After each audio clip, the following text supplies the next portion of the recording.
Hi అండి. AP రాష్ట్ర వ్యాప్తంగా ఉన్న మహిళలందరికీ కూడా అద్రిపోయే శుభవార్త అయితే వచ్చేసిందనమాట. ఏపీ రాష్ట్ర వ్యాప్తంగా ఎవరైతే 18 ఏళ్ళు దాటి 59 సంవత్సరాల లోపు ఉన్న మహిళలు ఉన్నారో వాళ్ళందరికీ కూడా ఆడబిడ్డ నిధి పథకాన్ని త్వరలోనే అమలు చేయాలని చెప్పేసి ఏపీలో కూటమి ప్రభుత్వం నిర్ణయం తీసుకుందండి.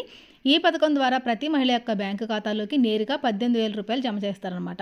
ఈ పథకం ద్వారా మహిళలకి నెలకి 1,500 రూపాయల చొప్పున ఆర్థిక సహాయం అందజేయబోతోంది ఏపీలో కూటమి ప్రభుత్వం. అంటే పెన్షన్ లాగా ఇస్తారండి. వారి యొక్క ఆర్థిక అవసరాల నిమిత్తం ఈ డబ్బులు ఎంతగానో ఉపయోగపడతాయని చెప్పి ఏపీలో కూటమి ప్రభుత్వం నిర్ణయం తీసుకోవడం అయితే జరిగిందనమాట. ఇప్పటి వరకు కూడా పలు రకాల పథకాలను ప్రారంభించింది ఏపీలో కూటమి ప్రభుత్వం. ఇందులో ముఖ్యంగా మహిళల కోసం పెద్దపీట వేసిందని చెప్పేసి చెప్పుకోవచ్చండి. మరి తాజాగా కొత్తగా ఈ యొక్క ఆడబిడ్డ నిధి పథకాన్ని కూడా త్వరలో ప్రారంభించడానికి అన్ని రకాల ఏర్పాట్లు చేయడం అయితే జరుగుతుందన్నమాట. ఈ యొక్క పథకం గురించి మీరు పూర్తిగా తెలుసుకోవాలనుకుంటే కనుక వీడియోలో ఉందన్నమాట.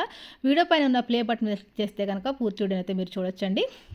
మరింత సమాచారం కోసం మన ఛానల్ని ఎప్పటికప్పుడు ఫాలో అవుతూ ఉండండి. ఎవరైనా కొత్తగా చూస్తే ఛానల్ సబ్స్క్రైబ్ చేసుకోండి. Thank you.